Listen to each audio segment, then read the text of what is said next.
Prime Minister, you've had your first meeting with President Biden. Yes. You made it clear you don't like the phrase, the cliche special relationship. Yes, right. What are you two going to call it now? I don't mind the phrase special relationship, but because it is special, and there's, but it's it encompasses a reality, which is that the UK and the US have a real congruence of views on some stuff that really matters to the world.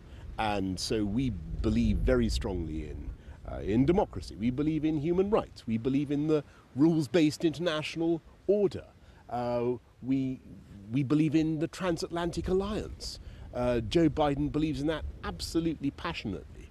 And we want to uphold that. We think it's been the guarantor of peace and security for a long time. So how would you describe we also happen to share objectives on tackling climate change and loads of other things. It's a relationship. You call it the deep and meaningful relationship, whatever you want, the indestructible relationship. It's a relationship that has endured for a very long time and has been an important part of peace and prosperity, both in Europe and around the world. You had a very real affinity, though, with President Trump. Did you prefer talking to Joe Biden? It is the job of the Prime Minister of the UK to have good relations with the President of the United States, and we had a terrific talk just now. It went on quite a long time because we literally covered about 25 subjects in some detail. And one of those subjects that the US is alarmed about is what's happening with the Northern Ireland Protocol. Now, did he make it clear he expects you to sort it out? I mean, are you going to sort this out? There seems to be increasing concern. No, the President didn't say anything of the kind, but what I think you can certainly say, Laura, is that everybody, and that includes me, it includes our friends in Brussels, includes Washington, everybody has a massive interest in making sure that we keep the essential symmetry of the Good Friday Agreement. We keep the balance, and don't forget this was an achievement in which America was involved. It was an achievement of successive UK governments, as well as the Irish government. But isn't that why it's so important that you stick to the deal done with the EU that you negotiated, you signed? And they now say, frankly, the UK is not sticking to what they signed up to. I think it's very important that we keep the balance and symmetry of the Good Friday Agreement, and make sure and you will But I'm asking you about sticking to the protocol, sticking to the deal that you did with the European Union. You will understand that there are ways of enforcing the protocol, ways of making it work that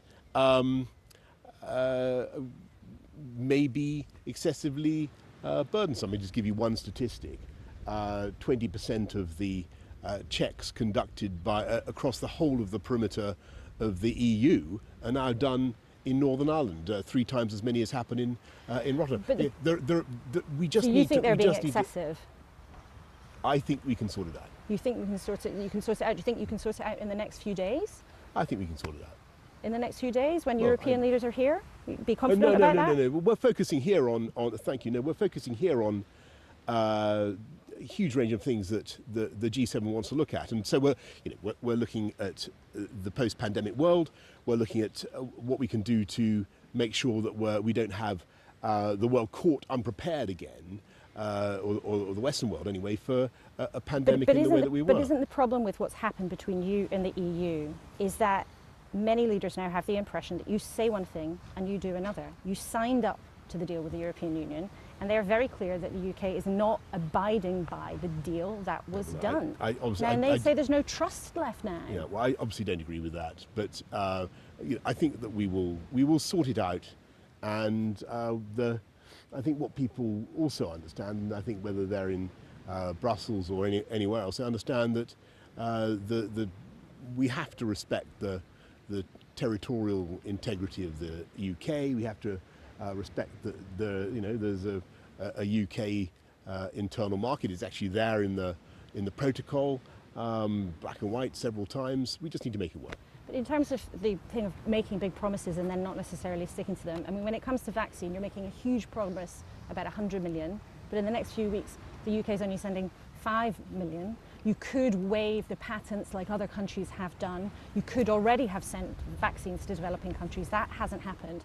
Isn't there a danger that you're talking big, you're making big promises, but actually then you deliver something else?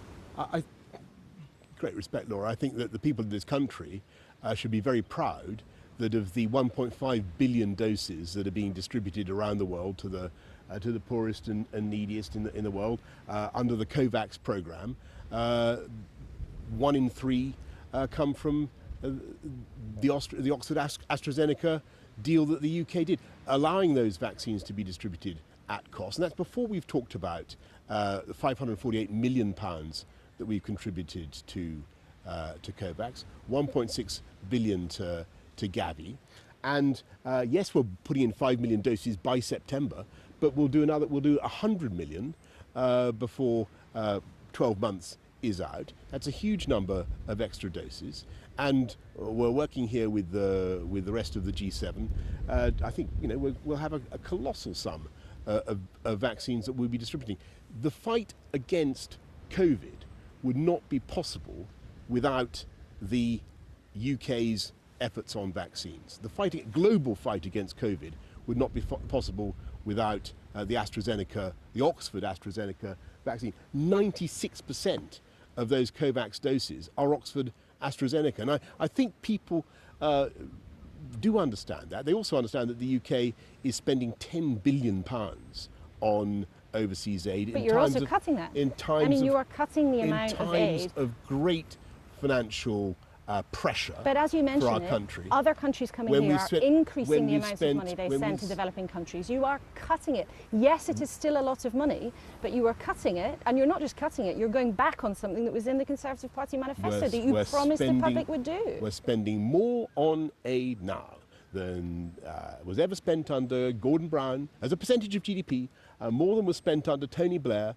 under this Conservative government, even in the middle of a pandemic. You're not keeping your promise, though. And I think people will understand that there is a pandemic which could not have been foreseen at the time we made that commitment to 0.7 throughout this Parliament, which has cost £407 billion, which we've spent to protect jobs, families and livelihoods around the UK. And I think people who think we should now be cutting other budgets to spend more on overseas aid when I think we're still the second biggest funder in the G7 of overseas aid. I think, they're failing to take account of what the UK is doing. We're actually increasing our spending on education for girls around the world to the thick end of £500 million. And this is at a time of a pandemic that has put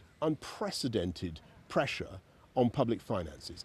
I think people know that, and I think people in this country, in spite of the constant running down of this country's efforts, if I may say so, are incredibly proud of what we're doing in spite of the difficulties that we're facing. I just want to ask you one final important issue. Did you and President Biden make any progress or discuss the case of Harry Dunn and his family and the extradition of Vance Koulis?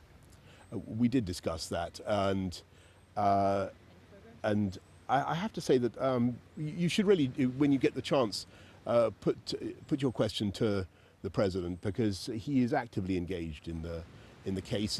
As you know, he has his own personal reasons for feeling very deeply about the issue, and he was extremely sympathetic. But this is not something that either government can control very easily, because there are legal processes that are still going on. But he did express a great deal of sympathy, as indeed this government continues to do for the family of Harry Dunn. And do you feel therefore optimistic he might be able to improve the situation for the family in a way the previous administration did not? I think we talked about that. I think the difficulty is that there are limits to what the executive can do with the legal, with the judiciary and the legal system, but both sides are working together.